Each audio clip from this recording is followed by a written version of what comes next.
اعوذ باللہ من الشیطان اللعین الرجیم بسم اللہ الرحمن الرحیم السلام علیکم یا علی مدد۔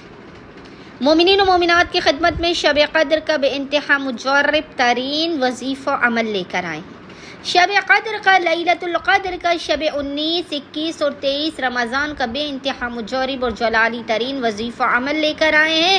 یہ اس عمل و وظیفے کی شب قدر میں بے انتہا تاکید کی گئی ہے۔ مومنین لازماً کیجئے، اللہ جانے اگلی شب قدر کسے نصیب ہو اور کس کے نصیب میں نہ ہو۔ زندگی بھر اللہ کی امان میں رہنے کے لیے، جہنم کی آگ کو اپنے اوپر حرام کرنے کے لیے اور جنت کے واجب ہو جانے کے لیے بس مومنین و مومنات نے شب قدر میں، شب 19، 21 اور 23 رمضان، آپ نے خصوصی طور پر اس بے انتہا مختصر ترین اور آسان ترین عمل و وظیفے کو لازماً کرنا ہے۔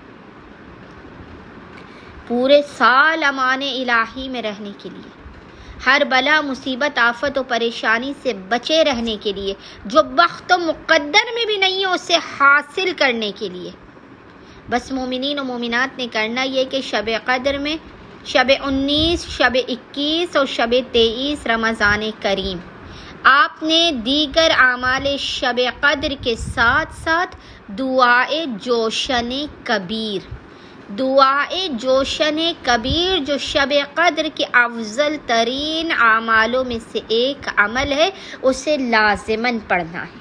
جب آپ دعائے جوشن کبیر کو پڑھیں گے تو آپ آئندہ آنے والے سال تک ہر بلا، مصیبت، آفت، پریشانی، ناگہانی بیماری اور دکھی سے محفوظ رہیں گے۔ جہنم کی آگ، نار جہنم آپ پر حرام ہوگی اور جنت آپ پر واجب ہوگی اور آپ کے بگڑے ہوئے کام بن جائیں گے اور حاجات آپ کی قبول و مقبول ہوں گی۔ امید کرتے ہیں مومنین و مومنات کی اکثریت شب قدر میں دعائے جوشن کبیر کو لازماً پڑھیں گے اور ہمیں اور ہمارے خانے وادے کو اپنی خصوصی دعاؤں میں نام لے کر یاد رکھیں گے۔ اللہم صلی علی محمد و آل محمد وعجل فرجہم اجمعین۔